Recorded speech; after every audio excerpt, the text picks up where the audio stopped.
A'udzu billahi minasyaitonir rajim. Bismillahirrahmanirrahim. Falamma alqu qala Musa ma ji'tum bihi sihr. Innallaha sayubtiluh. Innallaha la yuslihu amalal mufsidin.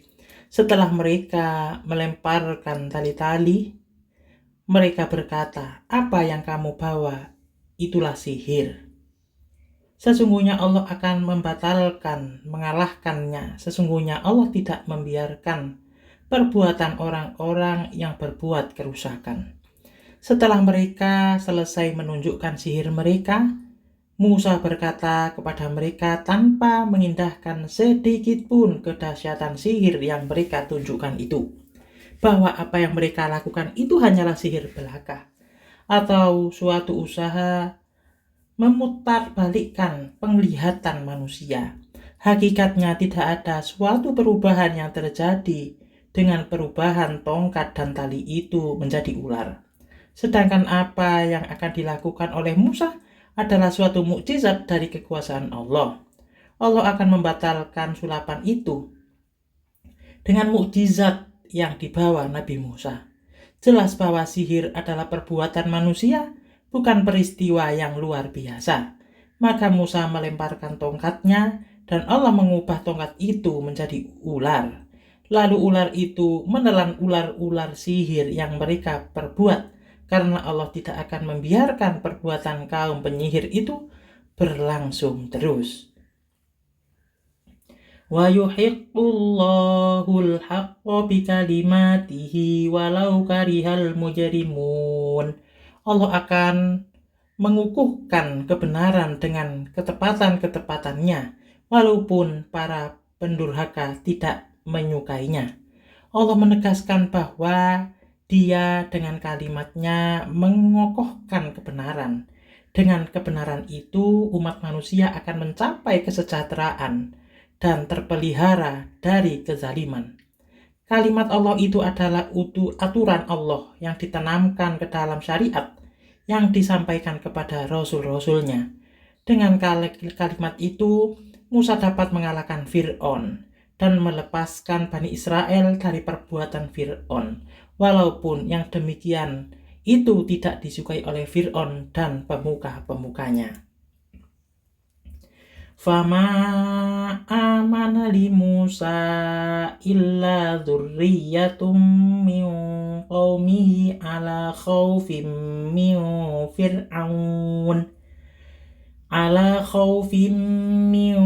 fir'auna wa malaihim ayyaftinahum wa inna fir'auna la'alim fil ardh wa innahu laminal musrifin. Tidak ada yang beriman kepada Musa selain keturunan dari kaumnya, disertai ketakutan kepada Fir'aun dan para pemuka kaumnya yang akan menyiksa mereka. Sesungguhnya Fir'aun benar-benar sewenang-wenang di bumi. Sesungguhnya ia benar-benar termasuk orang-orang yang melampaui batas. Dalam ayat ini Allah menerangkan keadaan Musa dengan kaumnya sebelum mereka meninggalkan Mesir. Kegagalan Fir'aun bersama pemuka-pemuka kaumnya dan tukang-tukang sihir itu mendorong Fir'aun melakukan perbuatan yang lebih kejam lagi. Dia merencanakan pembunuhan terhadap Nabi Musa dan orang-orang Bani Israel. Rencana ini menimbulkan rasa ketakutan di kalangan Bani Israel. Oleh karena itu, tidak banyak di antara mereka yang beriman kepada Musa. Mereka yang beriman itu umumnya para pemuda. Kaum Nabi Musa merasa takut kepada Fir'aun dan pemuka-pemuka kaumnya yang selalu berusaha menyiksa mereka dan memaksa mereka murtad dari agama Musa. Fir'aun zaman Musa termasuk raja yang sangat kejam dalam sejarah Mesir. Karena itu dia amat ditakuti oleh rakyatnya. Dia banyak menumpahkan darah manusia dan dia pula yang menganggap dirinya sebagai Tuhan. Bani Israel dijadikan budak di bumi Mesir. Firman Allah menjelaskan kekejaman Fir'aun. Wa qalal mala'u min qaumi fir'auna atadharu Musa wa qaumahu liyufsidu fil ardi wa yadharuka wa alihatak qala sanuqattilu abna'ahum wa nastahyi nisa'ahum wa inna fawqahum qahirun. Dan para pemuka dari kaum Fir'aun berkata, apakah engkau akan membiarkan Musa dan kaumnya untuk berbuat kerusakan di negeri ini, yaitu Mesir, dan meninggalkanmu dan Tuhan-Tuhanmu? Fir'aun menjawab, aku tidak bunuh anak-anak laki-laki mereka dan tidak biarkan hidup anak-anak perempuan mereka, dan sesungguhnya kita berkuasa penuh atas mereka. Surat Al-A'raf ayat 127. Wa qala Musa ya qaumi in kuntum amantum billahi fa'alaihi tawakkalu in kuntum muslimin. Musa berkata, wahai kaumku, jika kamu sungguh-sungguh beriman kepada Allah, bertakwalah kepadanya apabila kamu benar-benar orang-orang muslim yang berserah diri kepada Allah. Setelah Musa melihat orang-orang yang beriman dalam keadaan ketakutan, maka dia menyerukan kepada mereka agar bertakwa kepada Allah jika mereka benar-benar beriman kepadanya, disertai dengan penyerahan diri dan ketaatan yang mutlak terhadap perintah dan larangan Allah. Keimanan tanpa pengamalan yang nyata terhadap ajaran Allah dan Rasul-Nya adalah keimanan yang tidak bermakna. Ketakwaan kepada Allah akan lahir dari jiwa orang yang beriman, dan dia taat mengamalkan ajaran agamanya dalam batas kemampuannya. Ayat ini menunjukkan bahwa tidak semua kaum Bani Israel itu beriman kepada Musa sewaktu mereka berada di Mesir. Di samping beriman kepada Allah, hendaknya seseorang beriman kepada Rasul. Barulah ia menjadi seorang muslim yang berserah diri dan taat terhadap perintah dan larangan agama yang dibawa Rasul itu. Orang-orang Yahudi sesudah selamat meninggalkan bumi Mesir dan tiba di Sinai, mereka menuntut kepada Musa agar dibuatkan patung Tuhan bagi mereka. Kemudian ketika mereka ditinggalkan Musa yang akan menerima wahyu di Bukit Sinai, mereka menjadikan anak lembu sebagai Tuhan yang menyembahnya. Peristiwa ini menunjukkan bahwa tidak seluruh orang Yahudi beriman dan taat kepada ajaran Nabi Musa. Faqalu 'alallahi tawakkalna Rabbana la taj'alna fitnatal lil qaumiz zalimin. Mereka pun berkata, kepada Allah lah kami bertawakal. Ya Tuhan kami, janganlah Engkau jadikan kami sasaran fitnah bagi kaum yang zalim. Orang-orang yang beriman lagi taat ketika mendengar seruan Musa, mereka segera menyambutnya dengan penuh ketaatan, bahwa mereka hanya bertakwa kepada Allah. Mereka menyadari bahwa kemenangan dan kebahagiaan yang dijanjikan Tuhan kepada orang-orang beriman tergantung kepada iman, amal, dan ketakwaan mereka. Kemudian sesudah tawakal, mereka berdoa kepada Allah agar memelihara mereka dari kejahatan orang-orang yang zalim, serta melindungi mereka dari upaya orang-orang yang ingin memalingkan mereka dari agama. Wa najjina bi rahmatika minal qaumil kafirin. Selamatkan pula kami dengan rahmat-Mu dari kaum yang kafir. Ayat ini menerangkan kelanjutan doa Bani Israel ketika mereka memohon kepada Allah agar mereka dilepaskan dari kekuasaan dan kekejaman Fir'aun dan pemuka-pemuka kaumnya. Berabad-abad lamanya mereka dalam perbudakan Fir'aun dan mereka mengalami kerja paksa dan pekerjaan kasar lainnya yang hina dan tidak berberi kemanusiaan.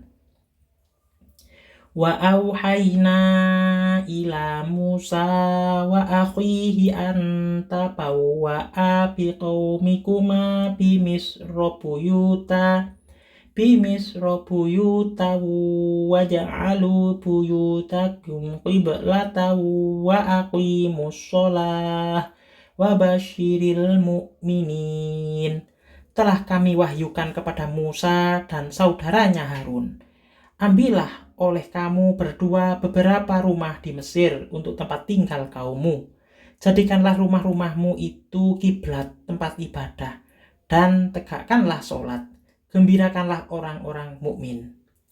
Allah memerintahkan Musa dan Harun untuk mencari beberapa buah rumah dalam kota Mesir untuk dijadikan tempat tinggal dan perlindungan bagi kaumnya serta tempat kegiatan mereka. Allah memerintahkan agar rumah itu dijadikan tempat sholat. Kemudian khusus kepada Musa sebagai pengembang syariat, Allah memerintahkan agar dia memberikan kabar gembira di kemudian hari, khususnya bagi orang-orang yang beriman kepada Allah dan Rasul-Nya. Di tempat perlindungan inilah Nabi Musa mengisi batin mereka dengan ajaran-ajaran agama, serta memasukkan ke dalam jiwa mereka keimanan dan keluhuran budi pekerti. Wa qala Musa Rabbana innaka ataita fir'auna wa mala'ahu zinata wa amwalan fil hayatid dunya Rabbana liyudillu an sabilik Rabbana ba'mis ala amwalihim washdud ala qulubihim fala yu'minu hatta yarawul adzabal alim. Musa berkata, "Ya Tuhan kami, sesungguhnya Engkau telah memberikan kepada Fir'aun dan para pemuka kaumnya perhiasan dan harta kekayaan yang banyak dalam kehidupan dunia. Ya Tuhan kami, akibat pemberian itu mereka menyesatkan manusia dari jalan-Mu. Ya Tuhan kami, binasakanlah harta benda mereka dan kunci matilah hati mereka, sehingga mereka tidak beriman sampai mereka melihat azab yang sangat pedih." Dalam ayat ini dijelaskan pembangkangan dan perbuatan sewenang-wenang Fir'aun dan pemuka-pemuka kaumnya, kecemasan dan ketakutan Bani Israel, dan pengaduan Musa kepada Allah tentang nikmat yang melimpah yang diberikan kepada Fir'aun dan kaumnya, seperti perhiasan emas permata, pakaian kebesaran yang mewah, dan kekayaan lainnya. Namun, segala nikmat yang diberikan Allah itu justru menjadikan mereka sesat dari jalan Allah. Bahkan mereka bertambah sombong dan berbuat aniaya di atas harta kekayaan itu. Allah seakan membiarkan mereka dalam kesesatan sehingga mereka tidak beriman. Lalu Nabi Musa mendoakan kehancuran Fir'aun dan pemuka-pemuka kaumnya dengan alasan sebagai berikut. Pertama, kufur terhadap nikmat Allah. Suatu kenyataan bahwa Fir'aun dan pemuka-pemuka kaumnya memiliki kekuasaan dan kekuatan yang besar. Di samping itu, ilmu pengetahuan dan teknologi mencapai puncaknya di zaman Fir'aun di Mesir. Barang-barang peninggalan Fir'aun, baik yang terdapat di Museum Mesir maupun di Eropa dan Amerika, menunjukkan ketinggian peradaban dan kebudayaan mereka. Demikian pula benda-benda purbakala dan bangunan-bangunan kuno yang terdapat di Mesir. Dalam pemerintahan, Fir'aun memegang kekuasaan mutlak, bahkan kepada rakyatnya dia mengaku dirinya sebagai Tuhan. Kedua, menolak kebenaran. Kenyataan menunjukkan bahwa Fir'aun dan pemuka-pemuka kaumnya telah jauh meninggalkan nilai-nilai moral, kemanusiaan, dan agama. Hak asasi manusia tidak dihargai. Mereka hidup dalam kemewahan di atas derita rakyat. Musa telah berupaya membawa Fir'aun dan pembesar-pembesarnya ke jalan Allah dengan menunjukkan bukti-bukti kerasulannya. Dia berikan ajaran tentang kebenaran, keadilan, nasihat, dan peringatan siksa Allah dan malapetaka akibat perbuatannya. Akan tetapi seruan Musa tidak mendapat sambutan yang baik, bahkan mendapat tantangan serta permusuhan. Dengan demikian, kemungkinan untuk menyeru Fir'aun dan kaumnya ke jalan Allah telah tertutup serta keimanan mereka tidak dapat diharapkan lagi. Membiarkan Fir'aun dan pembesar-pembesarnya dengan kekuasaan, kejayaan, dan kekuatannya yang besar, sedangkan prinsip dasar hidup mereka jauh lebih rendah dari nilai-nilai moral kemanusiaan dan agama, sangat membahayakan perdamaian dunia dan kesejahteraan umat manusia. Mereka dengan kekuatan dan kekuasaannya berbuat maksiat dan kerusakan di muka bumi, mengancam keselamatan umat manusia. Oleh karena itu, Nabi Musa memanjatkan doa kepada Allah untuk kebahagiaan umat manusia, agar Allah melumpuhkan kekuasaan Fir'aun dengan membiarkan mereka dalam kesesatan. Sebab kesesatan mereka akan mengakibatkan kehancuran mereka sendiri. Nabi Harun sebagai pembantu utama Nabi Musa mengamini doa Nabi Musa itu. Qala qad ujibat da'watukuma fastaqima wa la tattabi'anni sabilal ladzina la ya'lamun. Dia Allah berfirman, sesungguhnya permohonan kamu berdua telah diperkenankan, maka tetaplah kamu berdua pada jalan yang lurus, dan janganlah sekali-kali kamu berdua mengikuti jalan orang-orang yang tidak mengetahui. Dalam ayat ini Allah menyatakan kepada Musa dan Harun bahwa doa mereka untuk menghancurkan Fir'aun dan kekuasaannya akan diperkenankan Tuhan. Hal ini sudah menjadi ketetapan Allah. Kemudian Allah memerintahkan kepada Musa dan Harun untuk tetap menjalankan perintahnya dan terus menyampaikan seruan ke jalan Allah dan mempersiapkan Bani Israel untuk berjuang dan pindah meninggalkan bumi Mesir. Allah melarang mengikuti jalan orang-orang yang tidak mengikuti sunnah Allah pada makhluknya, yaitu hukum sebab akibat, seperti menuntut segala kehancuran Fir'aun sebelum waktunya, atau minta ditunda kehancuran itu pada waktu yang sudah ditetapkan. Masa keruntuhan Fir'aun itu pasti datang, sebab mereka tidak dapat lepas dari hukum Tuhan itu. Wajawazna bi bani Israilal bahra fa'atba'ahum fir'aun wa junuduhu baghyaw wa 'adwa hatta idza adrakahul gharaqu qala amantu annahu la ilaha illa Qala amantu annahu la ilaha illalladzi amanat bihi banu Israila wa ana minal muslimin. Jadi, jadikan Bani Israel bisa melintasi laut itu, Laut Merah. Lalu Fir'aun dan para tentaranya mengikuti mereka untuk menganiaya dan menindas hingga ketika Fir'aun hampir mati tenggelam. Dia berkata, aku percaya bahwa tidak ada Tuhan selain Tuhan yang telah dipercayai oleh Bani Israel, dan aku termasuk orang-orang muslim yang berserah diri kepadanya. Dalam ayat ini Allah menceritakan tentang kepergian Bani Israel dari bumi Mesir. Ketika Nabi Musa meminta kepada Fir'aun agar tidak membebaskan Bani Israel yang ada di Mesir, beliau belenggu berbudakan, kemudian mengizinkan mereka kembali ke Palestina untuk menjalankan agama mereka dengan bebas. Fir'aun menolak permintaan itu. Akhirnya Musa dan kaumnya lari meninggalkan Mesir.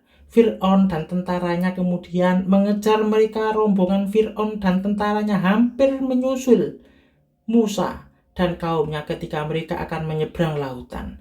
Bani Israel mereka ketakutan jika tertangkap oleh pasukan Fir'aun. Lalu Musa menenteramkan rombongannya dengan meyakinkan kepada mereka bahwa mereka akan menyaksikan kehancuran musuh mereka. Maka Tuhan pun mewahyukan kepada Musa supaya dia memukulkan tongkatnya ke laut. Lautan pun terbelah. Masuklah Musa dan kaumnya berjalan di celah-celahnya yang kering hingga tiba dengan selamat di seberang lautan. Fir'aun bersama pasukannya mengikuti jalan yang sama, tetapi ketika tiba di tengah perjalanan, Musa mengulurkan tangannya ke arah lautan. Maka lautan pun kembali seperti sedia kala. Fir'aun tenggelam di telan gelombang bersama pasukannya. Ketika dia merasa akan mati tenggelam, dia menyatakan iman dan Islamnya. Dia menyatakan beriman kepada Tuhan yang diimani oleh Bani Israel. Pernyataan iman kepada Allah dan Musa diucapkan dengan kalimat "Aku termasuk orang Islam". Pengakuan Islam memandang iman kepada Allah dan Rasul-Nya, tetapi pernyataan iman ini sangat terlambat karena dinyatakan pada saat dia hampir tenggelam dan tidak seorang pun yang dapat menolongnya. Pernyataan dalam keadaan demikian itu tidak diterima oleh Allah. Firman Allah, "Falamma ra'au ba'sana qalu amanna billahi wahdahu wa kafarna bima kunna bihi musyrikin. Falam yaku yanfa'uhum imanuhum lamma ra'au ba'sana sunnatallahi allati qad khalat fi ibadihi wa khasira hunalikal kafirun." Maka ketika mereka melihat azab kami, mereka berkata, "Kami hanya beriman kepada Allah saja dan kami ingkar kepada sembahan-sembahan yang telah kami persekutukan dengan Allah." Maka iman mereka ketika mereka telah melihat azab kami tidak berguna lagi bagi mereka. Itulah ketentuan Allah yang telah berlaku terhadap hamba-hambanya. Dan ketika itu rugilah orang-orang kafir. Surat Al-Ghafir ayat 84-85.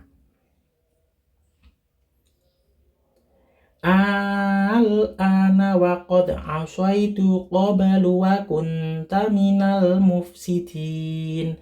Apakah baru sekarang kamu beriman, padahal sungguh kamu telah durhaka sejak dahulu, dan kamu termasuk orang-orang yang berbuat kerusakan. Dalam ayat ini Allah menceritakan keadaan Fir'aun ketika dalam keputusasaan menyatakan iman. Dikatakan kepadanya bahwa tidaklah pantas dia mengatakan iman dan Islam pada saat demikian itu, karena pernyataan itu hanyalah untuk menghindarkan kematian dan mencari keselamatan dari bencana, dan sesudah dia diliputi keputusasaan. Padahal pada masa sebelumnya dia mengingkari Allah, bahkan mengaku dirinya Tuhan, sehingga berlaku sewenang-wenang terhadap semua manusia serta perbuatan aniaya di atas bumi. Maka pernyataan iman dan Islam demikian itu tidak diterima karena tidak hadir dari ketulusan, tetapi hadir dari keputusasaan. "Falyauma nunajjika bibadanika litakuna liman khalfaka ayah wa inna katsiran minan nasi an ayatina laghafilun." Pada hari ini kami selamatkan jasadmu agar kamu menjadi pelajaran bagi orang-orang yang datang setelah kamu. Sesungguhnya kebanyakan manusia benar-benar lengah, tidak mengindahkan tanda-tanda kekuasaan kami. Kemudian Allah pada ayat ini menjelaskan bahwa pada hari kematiannya, jenazah Fir'aun akan dikeluarkan dari dasar lautan dan dilemparkan ke daratan agar mereka yang meragukan kematiannya menjadi yakin dan menjadi pelajaran bagi manusia sesudahnya. Bagaimana besar dan luasnya kekuasaan dan kekuatan seseorang jika dia menentang perintah-perintah Allah dan meninggalkan petunjuk-petunjuk Rasul-Nya, niscaya dia akan mengalami kehancuran. Janji Allah untuk menolong nabi-nabinya pasti terlaksana. Banyak tanda-tanda kekuasaan Allah terdapat dalam sejarah umat manusia. Tetapi sebagian besar manusia tidak mau merenungkan tanda-tanda itu dan tidak menyadari hukum Tuhan yang berlaku pada umat manusia itu. "Walaqad bawwa'na bani Israila mubawwa'a sidqin wa razaqnahum minat thayyibat famakhtalafu hatta ja'ahumul ilm inna rabbaka yaqdi bainahum yaumal qiyamati fima kanu fihi yakhtalifun. Sungguh kami benar-benar telah menempatkan Bani Israel di tempat kediaman yang benar, bagus dan nyaman, dan kami beri mereka rezeki yang baik. Maka mereka tidak berselisih hingga datang kepada mereka pengetahuan yang tersurat dalam Taurat. Sesungguhnya Tuhanmu akan memberi keputusan antara mereka pada hari kiamat tentang apa yang selalu mereka perselisihkan. Sesudah Allah mengakhiri kisah Fir'aun, maka pada ayat ini Allah menyebutkan riwayat Bani Israel. Setibanya mereka pada tempat yang dijanjikan Tuhan, Allah telah menempatkan mereka di negeri yang indah, yaitu negeri Palestina. Sebagaimana diterangkan pula dalam ayat dari firman Allah, wa awrasnal qaumal ladzina kanu yustad'afuna masyariqal ardi wa magharibahal lati barakna fiha. Dan kami wariskan kepada kamu yang tertindas di bumi bagian timur dan bagian baratnya yang telah kami berkati. Surat Al-A'raf ayat 137. Allah melipat gandakan rezeki yang baik dan bermacam-macam, seperti peternakan, perkebunan, pertanian, dan perikanan di daratan, seperti lautan mati dan lautan kepada Bani Israel. Mereka hidup rukun dan damai, penuh kebahagiaan di negeri yang baru itu. Tetapi kemudian timbul perselisihan yang besar di kalangan mereka sesudah mereka mempelajari kitab Taurat dan hukum-hukumnya. Sebenarnya tidak wajar mereka itu berselisih paham, sebab Allah telah cukup jelas menerangkan kepada mereka syariatnya. Jika timbul perselisihan, maka hal ini disebabkan faktor pribadi dan kepentingan golongan di antara mereka. Firman Allah, wa makhtalafal ladzina utul kitaba illa min ba'di ma ja'ahumul ilmu baghyan bainahum. Tidaklah berselisih orang-orang yang telah diberi kitab kecuali setelah mereka memperoleh ilmu karena kedengkian di antara mereka. Surat Ali Imran ayat 19. Kedengkian dan kebencian terhadap golongan lain, ambisi pribadi, bermegah-megahan, dan kepentingan golongan serta faktor-faktor subjektif sangat mempengaruhi orang-orang Yahudi dalam mempelajari kitab suci. Mereka tidak segan memutarbalikkan pengertian ayat dari arti yang sebenarnya. Firman Allah, minalladzina hatu yuharrifunal kalima amma wadhi'ih, yaitu di antara orang Yahudi yang mengubah perkataan dari tempat-tempatnya. Surat An-Nisa ayat 46. Fa in kunta fi syakkim mimma anzalna ilaika fas'alil ladzina yaqra'unal kitab alladzina yaqra'unal kitaba min qablik laqad ja'akal haqqu min rabbika fala takunanna minal mumtarin. Jika engkau Nabi Muhammad berada dalam keraguan tentang apa, yaitu kisah nabi-nabi terdahulu yang kami turunkan kepadamu, tanyakanlah kepada orang-orang yang membaca kitab sebelum kamu. Sesungguhnya telah datang kebenaran kepadamu dari Tuhanmu, maka janganlah sekali-kali engkau termasuk orang-orang yang ragu. Allah menerangkan sikap pendeta-pendeta Yahudi dan Nasrani terhadap kitab-kitab Allah yang telah diturunkan kepada rasul-rasul yang diutus kepada mereka dengan mengatakan, jika engkau, hai Muhammad, ragu tentang rasul-rasul dahulu dan kitab-kitab yang diturunkan kepada mereka, maka tanyakanlah kepada pendeta-pendeta Yahudi dan Nasrani yang telah mengetahui dan membaca kitab-kitab yang telah kamu turunkan itu sebelum kamu menurunkan Al-Quran kepada engkau. wala takunanna minal ladzina kadzdzabu bi ayatillahi fatakuna minal khosirin.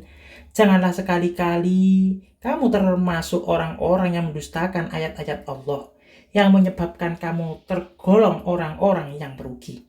Allah menegaskan lagi agar Muhammad dan kaum muslimin jangan termasuk golongan orang-orang yang mendustakan ayat-ayat Allah, seperti yang telah dilakukan oleh orang-orang Yahudi dan Nasrani itu, karena perbuatan tersebut akan menimbulkan kerugian besar bagi orang yang melakukannya di dunia dan di akhirat.